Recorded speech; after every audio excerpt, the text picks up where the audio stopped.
I'm Grace Gears. Today is September 8th, and welcome back to the Lumberjack Recap. All Oakwood Junior High students are invited to join the OJH math team. The team meets Wednesdays at lunch in the orchestra room. Find more information in the announcements email. Upcoming college visits to the high school are Kenyon College, University of Pittsburgh, Wittenberg, Ohio University, Dartmouth, and the Army National Guard. Sign up for the college visits in the high school counseling office. More information is in the announcements email. Oakwood Esports is a new club that welcomes new members regardless of their gaming experience. Check out the announcements email for more information.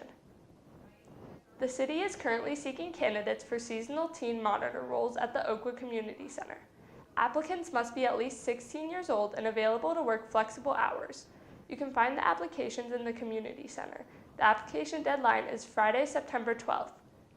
Wednesday, September 10th, from 6 to 7 p.m., 9th and 10th grade parent-guardian meetings are happening in the auditorium. Lastly, let's look at some national news with Millie Dean. Hey Oakwood, I'm Millie Dean, here with your national news needs. Here's The Chop.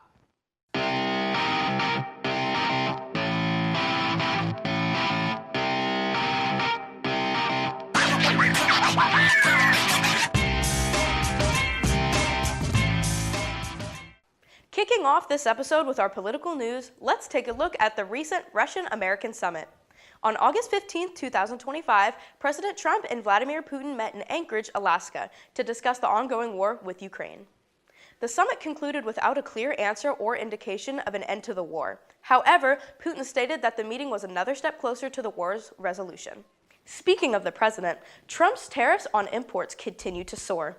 The average effective U.S. tariff rate has surged to 18.6% in early August, the highest level in over 90 years.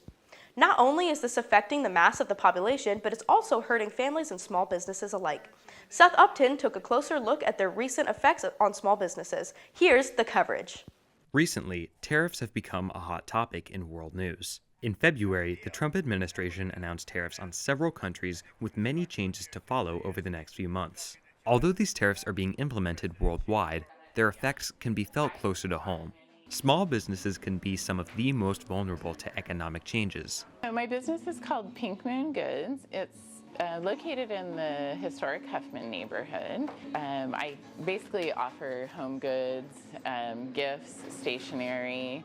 Pauses and hikes in these tariffs, as well as retaliation from some of the United States' biggest trading partners, have caused chaos between local retailers and their international suppliers. The first impact was just fear and anxiety and stress about why this was happening and what we could do to have it impact our business in the smallest way. Economic uncertainties have also led to worries about how Dayton could be affected by these tariffs. As a small business owner, I feel that I'm not just in business to give myself something to do. I am in business to support the growth of my community.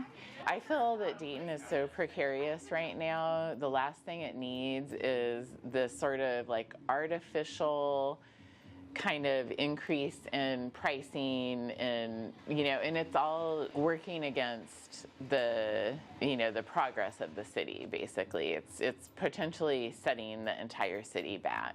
The effects of these tariffs haven't just hit retail, but the bar and wine industry as well. Joy Wine is located at 117 East 3rd Street in the Fireblocks district of downtown Dayton. We are a wine retail shop, and we also have a full bar. We do beer, wine, cocktails, non-alcoholic drinks, and we have chef-driven small plates with all of the back and forth negotiations and pauses being put on different tariffs. One of the biggest trickle-down effects has just been companies being afraid to take the risk of bringing in any product at all.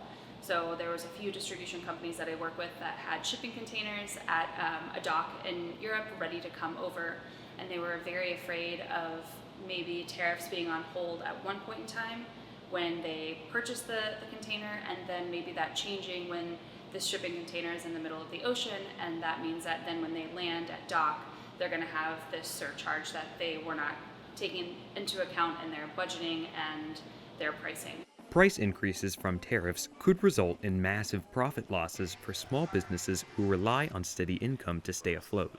when economic hard times hit in the United States, hospitality and the, kind of privilege of going out to eat or going out to a bar for a drink, historically it's the first thing that's cut. So we're kind of the canary in the coal mine with how people are feeling about their economic future, and we're the ones that are most directly impacted earliest and impacted the hardest. A major goal of Trump's tariffs is to bring manufacturers back to America.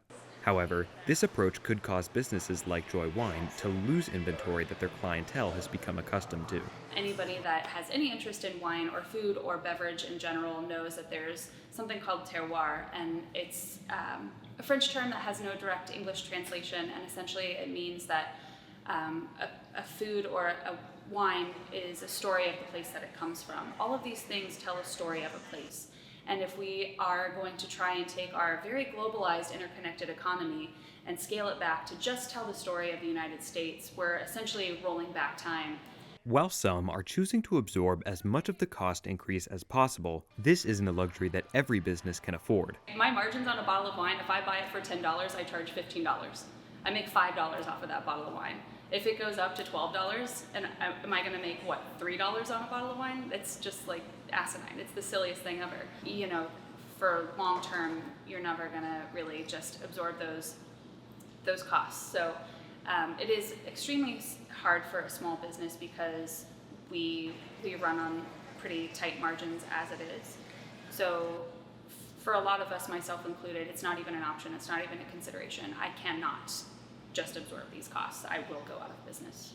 Many of Trump's most recent tariffs go into effect August 7th. For the X Media, this has been Seth Upton. Thank you, Seth. For our last bit of hard news today, animal extinction and endangerment rates are spiking to the highest they have ever been in history. Experts widely consider this the 6th mass extinction. Researchers predict that the total loss of species would have naturally taken thousands of years and is now happening within centuries. Now for some more lighthearted topics. The popular Southern-style restaurant chain, known as Cracker Barrel, is currently under controversy for its decision to redesign its logo and change the entire familiar vibe of its restaurants.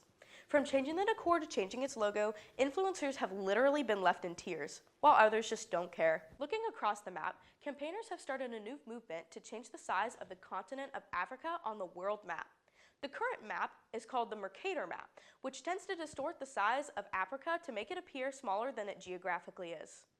Speaking of paper problems, have you ever forgotten to return a library book? Because I certainly have. However, could you imagine returning a book a whole 82 years late? The family counseling book was checked out in July of 1943 and somehow kept in the family for generations.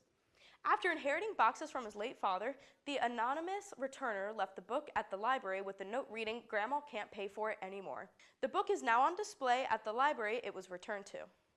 Thank you for joining me on this episode of The Chop. See you next time, Oakwood.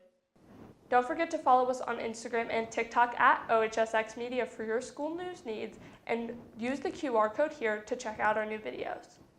That's all for this week, Oakwood, and remember, keep it loud, Lumberjacks!